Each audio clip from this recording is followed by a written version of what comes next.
Hello guys. তো কোনো ছেলে যখন বিদেশে চাকরি করতে আসে ইন্ডিয়ার বাইরে, তো সবার ধারণা থাকে যে 2 বছরের মধ্যে সে আসতে পারবে না বাড়িতে, সে বিয়েই হোক বা কোনো এমার্জেন্সি হোক। তো এই কনসেপ্টটা আমি ক্লিয়ার করছি, এটা অ্যাকচুয়ালি কেউ বলে না, বাট আমি ফার্স্ট টাইম মনে হচ্ছে বলছি। তো অ্যাকচুয়ালি বিদেশে এলে হচ্ছে প্রথম কথা কোম্পানি আমাদের হচ্ছে পাসপোর্ট নিয়ে রেখে দেয়, যাতে না আমরা বাড়ি যেতে পারি। মানে নিজের স্বেচ্ছায় না বাড়ি যেতে পারি, কোম্পানির সাথে ডিসকাস করে হচ্ছে আমাদের বাড়ি যেতে হয়, কারণ কোম্পানি হচ্ছে আমাদের ওপর অনেক টাকা ইনভেস্ট করে।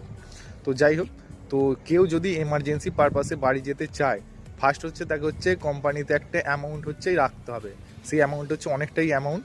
যেমন আজ যদি আমি রাখি, আমাকে প্রায় 80,000 টাকা হচ্ছে কোম্পানিতে হচ্ছে সাবমিট করতে হবে, তবে হচ্ছে আমি বাড়ি যেতে পারবো। আর এই অ্যামাউন্টটা ডিপেন্ড করে কত মাস তোমার এখনও বাকি আছে কন্ট্যাক্ট পিরিয়ড শেষ হতে।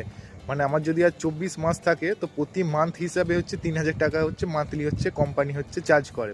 তো 3,000 টাকা করে যদি হয়, আমি এখন 24 মাস থাকবো বা 23 মাস থাকবো, তো 23 মাল্টিপ্লাই হচ্ছে ওই 3,000 অ্যামাউন্টটা, তো টোটাল প্রায় দাঁড়াবে ওটা 76,000 বা 80,000 দাঁড়াবে। তো এত টাকা হচ্ছে কোম্পানিকে দিতে হবে। এটা আলাদা আলাদা কোম্পানির আলাদা আলাদা নিয়ম থাকে।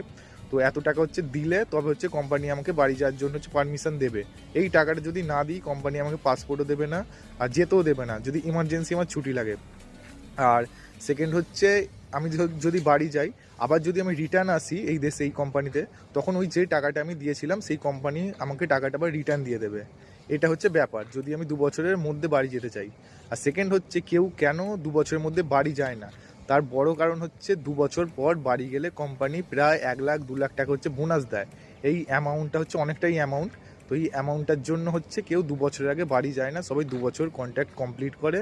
আর এই অ্যামাউন্টটা হচ্ছে সে পায়, যেটা বোনাস বলা যেতে পারে বা যে কিছু বলা যেতে পারে। প্লাস সে এক্সপিরিয়েন্স সার্টিফিকেট পায় 2 বছরের। আর এই এক্সপিরিয়েন্স সার্টিফিকেটের হচ্ছে ভ্যালুটা বিরাট, মানে ইউরোপ কান্ট্রিতে চাকরি মানে ইজিলি হচ্ছে হয়ে যায় যদি গালফ কান্ট্রির এক্সপিরিয়েন্স সার্টিফিকেট থাকে। তো এই হচ্ছে বলার ছিল।